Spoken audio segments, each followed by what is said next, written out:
Hi friends, welcome to Prerana and Sadhana class. ఈరోజు మనం భారతదేశంలో వరి పండించే ప్రధాన రాష్ట్రాలు ఏవో వాటిని క్లూ ద్వారా నేర్చుకుందాం.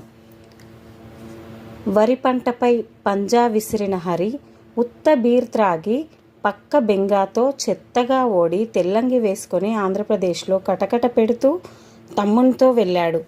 వరి పంటపై అంటే వరి పండించే రాష్ట్రాలు. పంజా విసిరిన పంజాబ్, హరి అంటే హర్యానా, ఉత్త అంటే ఉత్తరప్రదేశ్, బీర్ అంటే బీహార్, పక్కా బెంగతో పశ్చిమ బెంగాల్, చెత్తగా అంటే ఛత్తీస్గఢ్, ఓడి అంటే ఒరిస్సా, తెల్లంగి అంటే తెలంగాణ, ఆంధ్రప్రదేశ్ అంటే ఆంధ్రప్రదేశ్, కటకట అంటే కర్ణాటక, తమ్మునితో అంటే తమిళనాడు. థ్యాంక్ యూ ఫ్రెండ్స్, ఇది మీకు అర్థమయ్యే ఉంటుంది. దీన్ని మనం ఒకసారి మ్యాప్లో చూద్దాం. పంజాబ్, హర్యానా, రాజస్థాన్, బీహార్, పశ్చిమ బెంగాల్, ఛత్తీస్గఢ్, ఒడిస్సా,